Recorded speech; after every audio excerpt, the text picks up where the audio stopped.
as a lexicographer is to try to put all the words possible into the dictionary.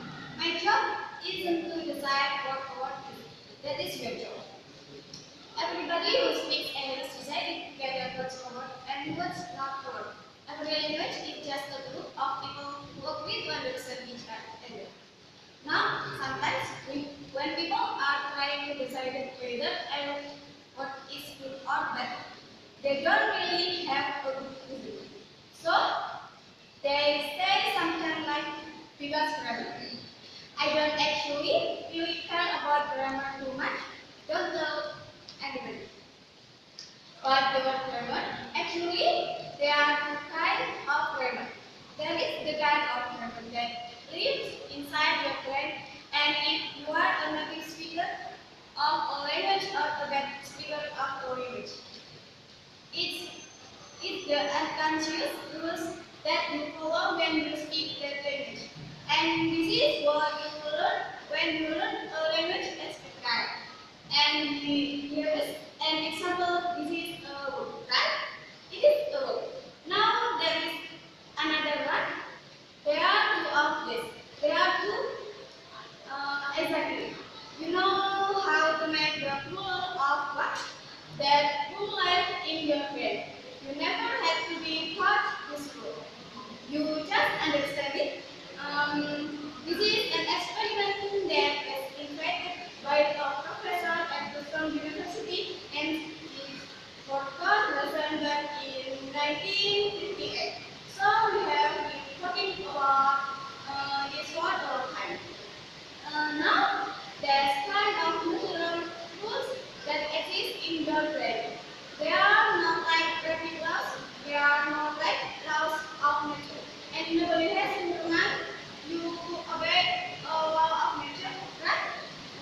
When you leave the house in the morning, your mom doesn't say, hey honey, I think it's going to be cool. That movie. Don't forget to obey the law of gravity. Nobody says this. Now, there are other rules that are more about humans than they are about nature. So, you can think of a word as like a head. What? You know how heads work? Nobody has to tell you. Don't your heads on your foot. That they have to tell you this. Can you wear hats inside? Who gets to wear a hat?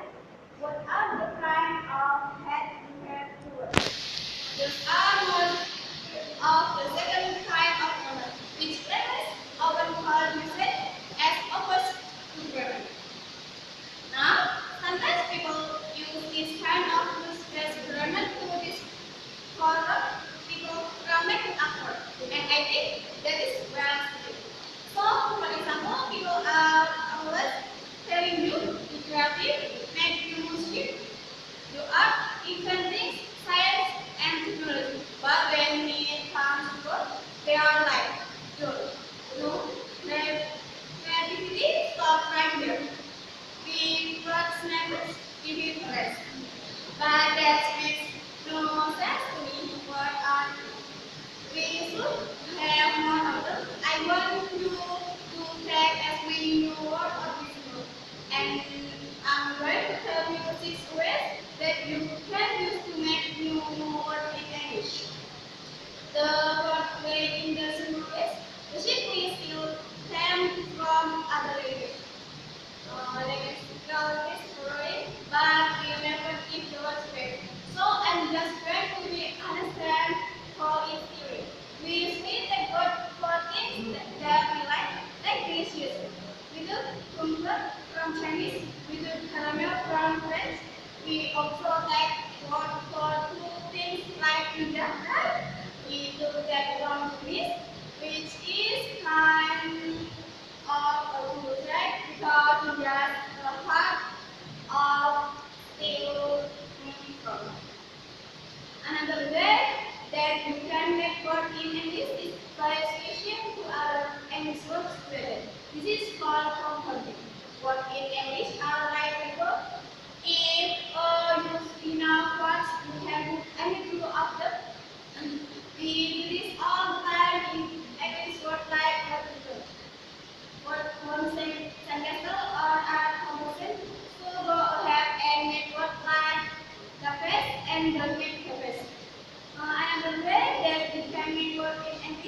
any word in English can be different.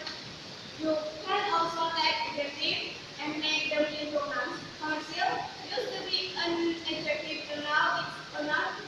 And of course, you can read this. Another way to make word in English is the formation. You can take a word and you can kind of space it down a little bit. So, for example, in English we have the word editor. Before we have the word edit. Edit is formed from editor. Sometimes the exclamation sound a little sticky, bulldozer, battle and words, bulldozer. Another way to make word in English is you take the first letter of some text and space them together. So, national aeronautics and space administration becomes smoother. And of course, you can do this with analytics. And so it doesn't matter how silly the word are, they can be a really good word of English. Absolutely, it's a perfectly good word of English. Number is a perfectly good word of English. So the word does don't have to solve normal. They can solve really easily. Why should you make word so good? You should make word because every word is a chance to express your idea and get your meaning across. And you will grab people's attention. They get people to focus on what you are saying and they give